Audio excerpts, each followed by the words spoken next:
Welcome to I Said What I Said, a sports podcast giving you opinions not heard anywhere else. I'm your host, Brad Wakai, alongside my co-host, Tyson Gentry. Tyson, we had a little off-air conversation just about what we have witnessed in the first two games of the NBA Finals, and that's what we're going to be reacting to today. We told you guys we'd be back after Game 2. We're going to be back after Game 4, even regardless of the result. If the Celtics sweep, we'll kind of give you our thoughts on that. But Tyson, we don't normally like patting ourselves on the back. Yes, we do when we're right. We love it. But this is exactly what we predicted. This is what we projected from the first two games in Boston. And how bold of us to think a team that won 64 regular season games Kyrie said that he only thinks they have 6 or 7 losses in the playoffs. I think you have to go back like 3 months to find 7 losses on the Boston Celtics record. Of course, this is what was going to happen. And of course, now the discourse around this is going to be like, can the Mavericks make it a series or are they done? Can Boston sweep?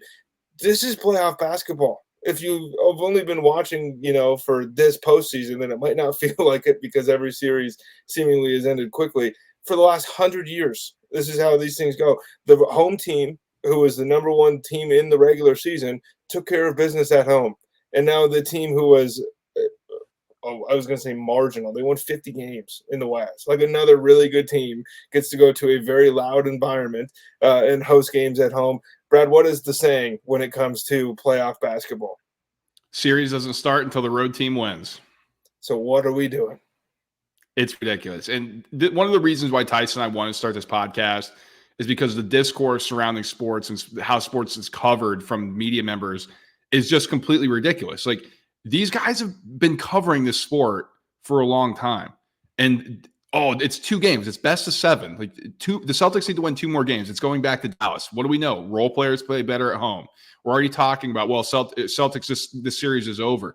The same thing that was said after the Wolves went up 2-0 in the Nuggets, and the Nuggets won 2 on the road. Then that was over, remember? Nope, that's over. Nuggets are winning.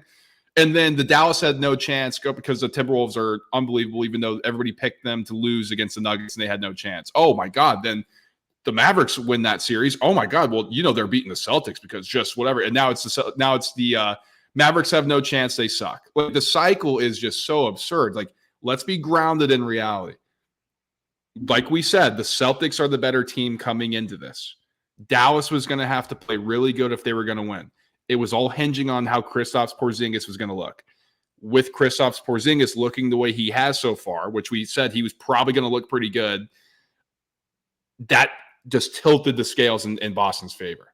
Okay, that's where we're at. We're 2 games into this thing. And if Boston does sweep, Tyson, that was something that was in the realm of possibilities. That's why we took Boston -1.5, or at least that's why I took that series price, because this is a possibility of this happening. Like, Boston's really good; they've been good all season. The reality is, we're going back to Dallas. T.J. Washington's going to get hit shots. Kyrie Irving's going to hit shots. Some other people are going to get hit shots, and then Derek White and Drew Holiday probably aren't going to play as good on the road. Kristaps Porzingis, we don't know; he's got to travel. Let's take a deep breath here. Yeah, I mean, and it's so. I really don't even know. Like, Luka is doing Luka things, and then it's like, man, I just don't know if they have enough. Of course they have enough. Like, they're going to be fine. Derek Lively has to be better. Gafford, and I shouldn't say they're going to be fine, because you had Boston -1.5. I had Boston 4-2 as kind of my prediction here. So we both thought that Boston was going to win this series comfortably. It's not like, game 1 for a little while was a runaway. Right. And It was like, okay, Boston just blew the doors open. But then Boston did what Boston does, and Dallas did what Dallas does. And all of a sudden, it's an 8-point game before Boston is able to kind of, make you forget that was ever a real possibility. Or last night with Dallas kind of hanging around the whole time. It was never truly in doubt that Boston was going to win the game. There were some moments towards the end. If a call goes Dallas's way, who knows how this thing is going to work. My point is, these haven't been 2016 Warriors Cavs, the one where it was like 30-point wins each way over and over again. It's not been one of those series, right? Like, these have both been close competitive games. There is a palpable confidence, I think, from the Joe Mazzulla bench. And that's kind of the number one thing that I'm taking away. This is not – dude, he has the confidence of a serial killer. Like when this guy comes up to the press conference and he says some of the things that was he a Christian? Like stuff like that. It's like, dude, what is this guy he's got a screw loose or something, but he's coaching his ass off. And like the way that he carries himself, you can see the way Boston kind of grinds on defense. Nobody can stop Luka. Jaylen Brown, they were saying before the series, well, if anybody was built in a lab to stop Luka Doncic, it'd be him. He hasn't stopped him. But the fact that he is able to give his all on the offensive and defensive end is kind of just indicative of this whole team. And if you hadn't been paying attention for the first 82 games or 92 games after the playoffs, this is what Boston does, and Dallas is doing what Dallas does. Like there's nothing, we haven't learned anything about either one of these two teams, I guess is what I'm trying to say. No, I completely agree. And one of the things too, what's the issue for the Mavs right now? We'll get into adjustments, this heading back home and stuff. But what we've seen so far is Boston's been able to take Dallas out of what they do, which is isolate and run these pick and rolls and get mismatches. Like, because coming in, all these geniuses, it's just going to be so hard to bottle up Kyrie and Luka one-on-one. Okay, sure.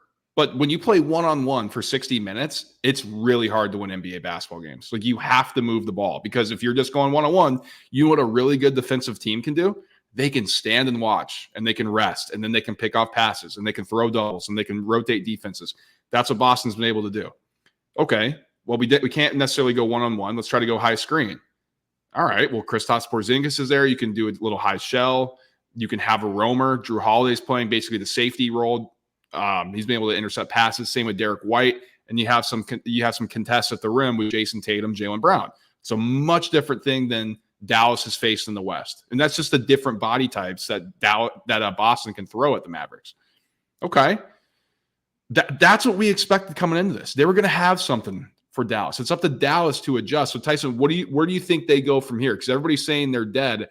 What are some adjustments the Mavs can make to get back into the series? Well, easier said than done, obviously, but they're getting killed on the weak side on defense. Like when they're throwing these doubles, especially at Tatum, like with the goal of not letting Jason Tatum destroy you at the rim, right? Because we know mid-range and all that stuff, and he might chuck 53s and all of those things that we've heard, but this is a guy who wants to get to the rim. And when he is attacking, Dallas is throwing everything that they have at him, and it's leaving shooters like wide, like LeBron level wide open on the weak side there, and Boston is taking full advantage of that.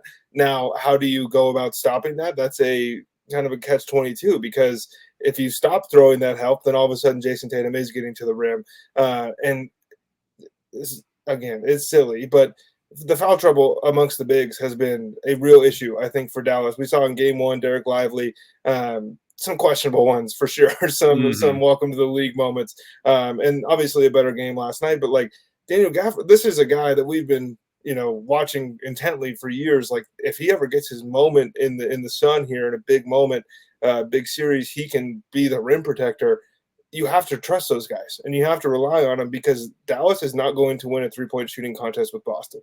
They're not. And they might not win a 2-point shooting contest with Boston, but you have to at least put that into the realm of possibility, because the stress of this defensive strategy, Jason Kidd, and who knows, it might work, right? All Boston has to do is miss shots. And we saw that for stretches, both game 1 and 2, where it was like, oh, Dallas is coming back. But that's just Boston. When they miss, we call it chucking. When they make it, we go, I don't know if anybody can shoot the way this team can in the NBA right now.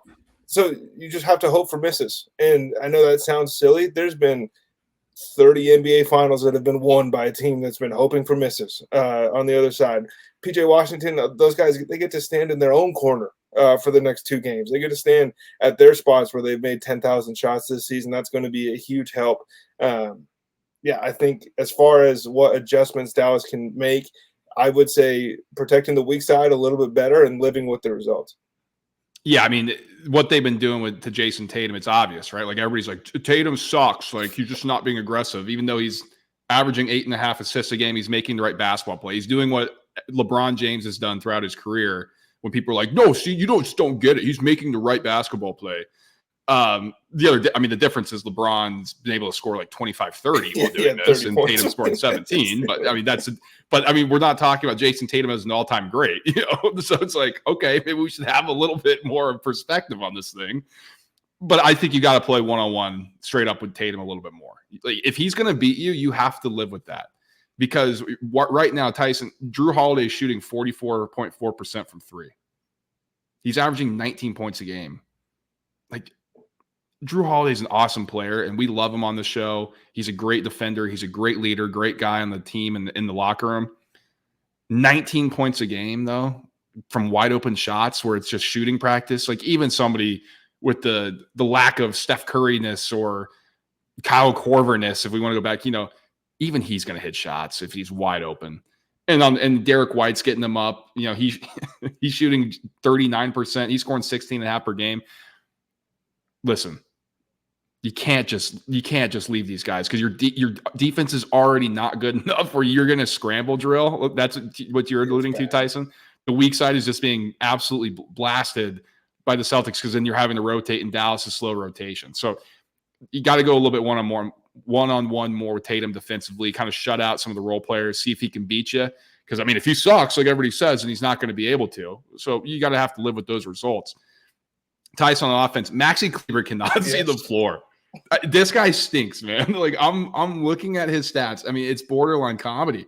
Like, it's a comedy club here. 17.5 minutes per game in the series, Tyson. 1 point, 1 rebound per game. What? And this is the Maxi Kleber show. Like, we've been saying, hey, man, this guy's way better than Dwight Powell or whoever else was on the Mavericks during these time periods. He's not done us very proud in games 1 and 2 here, Brad. And last night was what was his plus minus? Maybe we should have looked that up before, but they are getting killed in the Kleber minutes. And the fun part, I think, for Boston is a lot of those Maxi Kleber minutes have lined up with the Kristaps Porzingis minutes. And that is just Boston essentially running an all-star team out there and dominating in those stretches. I don't know who you turn to is the thing. Like, I think Maxi Kleber is a good player, and I'm not going to let these 2 games be the thing that makes me go, oh, he can't play, but he's got to be better. And if he's not better, then you have to look in the mirror at the end of the season. And this is like there's number 3 option when it comes to scoring the basketball, dude. Shockingly, I don't know how this is possible. He was a +1 on Sunday. Tyson, he went 0 for 4. He's only shot the ball 5 times in the series. He made 1 shot. Listen, I'm moved off him, and maybe that's a little unfair. I know he's dealt with injuries, and I think it has changed, and his confidence is clearly shot. But +1 the other day, -15 in game 1. It's just, who do you go to, Tyson? If you're going to run the guards out there, Jaden Hardy doesn't look scared. I know, like, okay, you give him more minutes. He's only averaging 6.5. He's scoring 6.5 points, and some of that's in garbage time, but he gets up shots. The dude was hitting big time shots in the playoffs for him whenever they were called upon him. Like, if you're gonna need to space the floor, Kleber's not shooting. He stinks. Like, he doesn't want to. He's like scared. He's afraid to get yelled at by Luka. Jaden Hardy doesn't care, man. Like, he's gonna get him up. Like, if you want to space the floor, you got to go to that point. Derek Jones Jr. I think is going to play better at home. PJ Washington's going to play better at home. Kyrie Irving's going to play better at home. Like, they're going to go to Dallas and they're going to hit shots. Everybody's going to be like, oh, wait, that's right. This is an NBA team. Yeah, and a team that's in the NBA Finals after boat racing everybody that stood before them to get here. I think the overcorrection is pretty funny. I want to get your thought on this, then we'll get into money-making time. Okay, so coming into this, we know the bet I placed, or one of them at least. It was Jason Tatum who won NBA Finals. He was a -120 favorite. He's now MVP. Plus money. MVP, Finals MVP. I don't know why I just did that backwards here for the YouTube viewers. But who do you think right now is going to win it? Who do you think would win it right now? Who do you project? Like, what's your thoughts on this award? Because that's been dominating the discussion. I think that if the series ended today, Jaylen Brown would get my vote. A lot like. And and everybody listening knows, a lot of this is based on moments as much as it is on stats. And I think Jaylen Brown has made you feel like maybe he's the best player on Boston, at least on offense to this point, which honestly good for him because he's endured a ton of slander over really started picking up post 2022. And all he's done is make all NBA teams. And then it's like, are you really going to pay this guy $700 million on the max? Well, if he's the finals MVP, yes, you are. So I think he would be the one for me if it ended today. I still think that as this thing kind of drags, I think we're getting a Tatum game. I don't think that Jason Kidd is just going to stand by and go, well, we can lose this way 4 times in a row. Because for as much hate as Jason Kidd gets, who would have thought that one of the best floor generals of all time can see the court also while he's coaching. He's done a hell of a job. And so I expect some changes that will allow Tatum to go off. So I think that Tatum would still be the leader in the clubhouse for me because the series doesn't end after 2 games. But if there's a couple more big Jaylen Brown moments and the stats are similar, this might be the year, or it might be the first time, since they've been teammates, that the media goes, we'll give this one to you, JB. Yeah, and the whole thing coming in, we talked about it, Eastern Conference Finals. He was clearly the better player, and the voting was still split. It was like, dude, what? No chance he wins. It's plus 140 for Tatum. It's plus 155 for Brown. Drew Holiday all the way down to plus 600. I want to throw this out here. Tatum averaging right now 17 points, 10 rebounds, 8.5 assists. Like, it's a damn near a triple-double. Jaylen Brown, 21.5. He's the leading scorer on the Celtics. 5 rebounds, 4.5 assists. Those are his average numbers. If Tatum gets up to like 25, 10, and he can maintain around 8, he's not winning this award. Like, they are giving him the award. Tyson, his defensive rating as well, it's been awesome. It's 104. Sam Hauser has a 106. Peyton Pritchard has a 106. 105 for Hauser, 106 for Peyton Pritchard. Those guys average 14, 13 minutes a game. Like, yeah, Jason Tatum's been the best defensive player on this team. Drew Holiday's second at 103 for people getting meaningful minutes. I mean, he's doing it all. And Drew Holiday's drawing a tougher matchup, though, on a play-by-play basis. That is true. But I think we're going to look at it, and it's going to be hard not to give Tatum this award. I will say I'm nervous, though. Like, I'm sweating it out. Now, the Panthers won game 1. Let's see what they can do at home. Or in game 2 at home before they hit the road. But, man, Tatum needs a big game. That's for sure. Yeah, and I think we'll get it. I think he's always got a 40-point game in him. It's just where he's taking the shots from. So let's get into money-making time because that's a nice tease, Tyson, because I maybe have something on a player prop or so. But I have 3 bets for game 3. I think this is going to be an interesting one. Now, I'll tee it up here real quick. Dallas. I know people are going to be shocked to hear this. Dallas 1.5-point favorites, juice in their favor on FanDuel, minus 114. It's minus 106 if you like the Celtics getting the points, plus 108 if you like the Celtics to win outright. Dallas minus 126 on the money line if you think they're going to get one at home. Anything on the side, anything on money line, just what's your thoughts on that overall? That makes total sense to me. I think that I would, if I was setting this myself, I think Dallas would be a slight favorite. Just like that, I like where the over-under's at as well. Really hasn't moved off of that 215-ish number since the start of the series here, and there's been nothing in the games to show us that it should be moved off of that line. But, Brad, I don't really want to play any of those. I want to play a Kyrie Irving bounce-back game over 23.5 points. That's what I want to play. Look, he's 0 for 12 since he stepped on the leprechaun. Okay, we know that. When he's in Boston, it's not going to go well.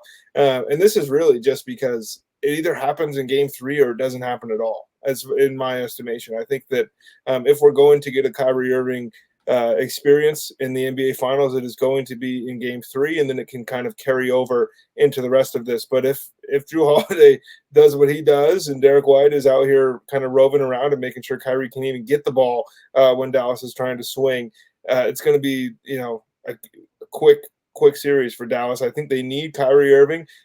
Some of his comments in the media, Brad, make me believe that, maybe he thinks this thing is already over, which doesn't make me feel great about this over 23.5 number. But again, this is one of the most talented scorers like in the history of the league. So anytime that you can tell me that he gets to go home and gets a little breather, I'm going to take his number. He said he was going to be back in Boston for game 5. Like, he was holding up the 5 to the fan. He's like, I'll see you in game 5. So, all you got to do is win one here. Goodbye. He wasn't just saying see ya. He wasn't giving the little wave, the wave with his hand. No wrist action. He just held up the 5. So I think that's what he was saying.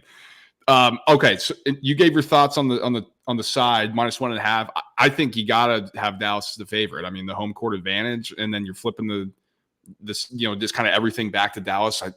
On the rating, how does that look? I know it sounds odd, but that's just what the bookmakers are going to do, and it seems like the sharp players agree as it's actually moving towards Dallas.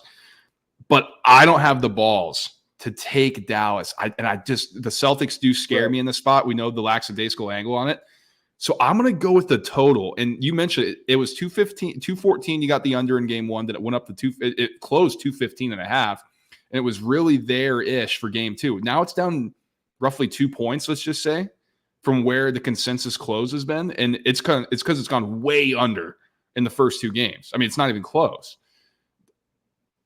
I think this is going to go over. Why? I'll give you this reasoning. Boston shot terribly in game 2. Maybe that's something to do with the Dallas defense. Like they forced the Oklahoma City Thunder, who's a great 3-point shooting team, into bad shooting performances. But Boston's got looks. They're missing them. And a lot of that has to do with Tatum. I mean, Brown gets them up. And while Drew Holiday is shooting well, he's just not like a great 3-point shooter. I think there's a chance for that positive variance to come here. And on the flip side for Dallas, role player is going to play better. Kyrie's going to score more. PJ Washington's going to hit shots. I think they're going to do a little bit more on the interior and attacking down low. Try to get Al Horford out, force Kristaps Porzingis to play more minutes. And he's been awesome on defense, like just been an eraser at the rim. You got to challenge a little bit more with the bum leg. See what he can do, see what he can test. I saw him limping the lip a little bit on the court. Is that going to be an issue here? You got to test him out because you got to do something different. And so I think there are going to be points in this one. Over 213, bounce back for both offenses. I think there's a little explosion from the Mavs. I think Boston hits their shots. I like this total to fly over. I am going to kind of play off that a little bit. You said that they might want to make KP play more minutes. I'm going to take Kristaps Porzingis over 13.5 points, kind of along the same thinking. I don't think Boston wants to mess around at all. Like if they are in a position to win this basketball game, then it is all hands on deck. Let us go steal one, and then we can coast in game 4. We don't even care. Let's go wrap this thing up at the crib. I think that KP has played well. I did see the limps and all of that stuff, but some of that, dude, is like, how many basketball players you've been around that are 6 feet tall and just kind of move like that anyways? And then when you stretch that out to 7'3", like he's gonna be walking a little gingerly.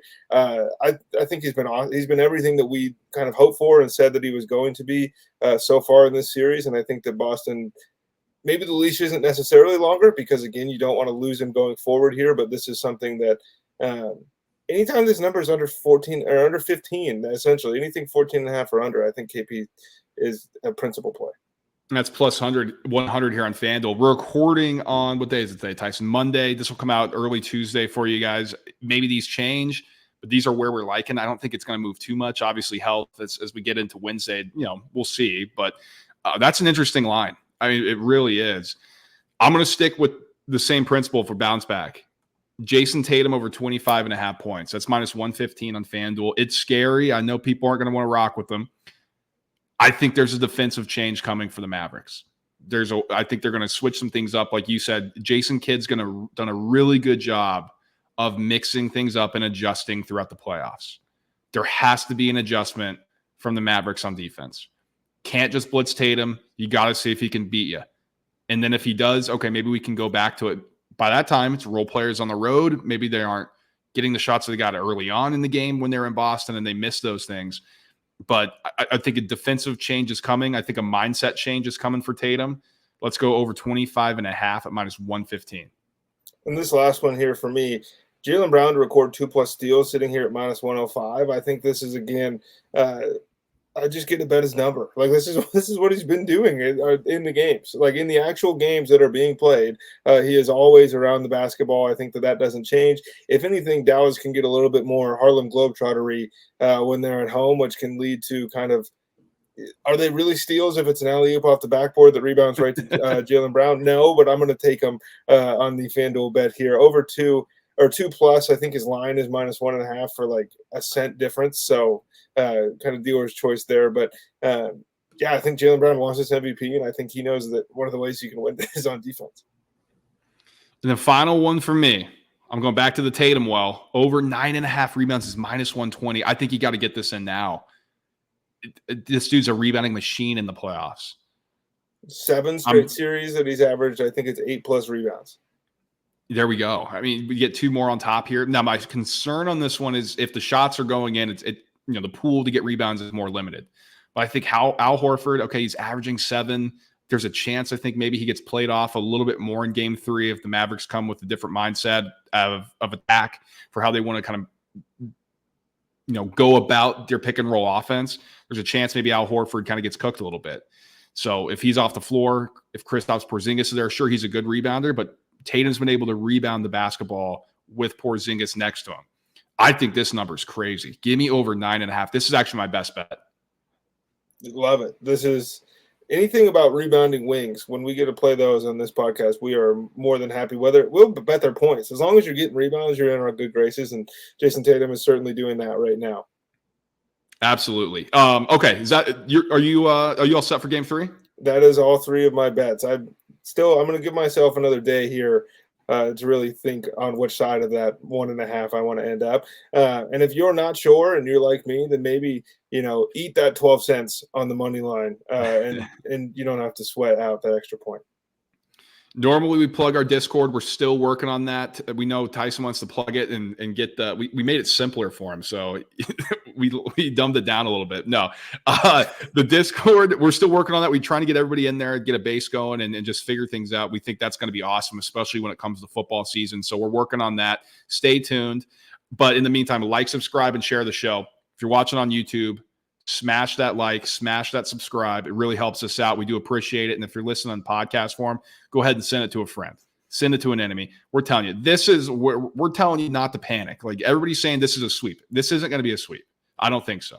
And if it does, I'd be shocked if it was a sweep. And if it is, that's what happens when you put a historically good team like the Celtics, like we said to start, in an NBA Finals against the 5th seed Mavericks team. So share it with your friends. We're giving you honest opinions. We're giving you actual basketball analysis. That's what we're here to do. It's for every sport as well. We'll be back. Tyson, we interviewed a NASCAR guy.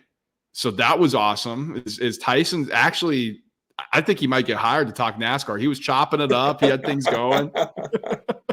Oh, no. It was a good interview. Davey Siegel, check it out. It'll be hitting YouTube, podcasts, wherever you normally catch us. It'll be there as well. Yeah, man, it's a sport with a lot of momentum. So we just wanted to hold on to the back of those cars.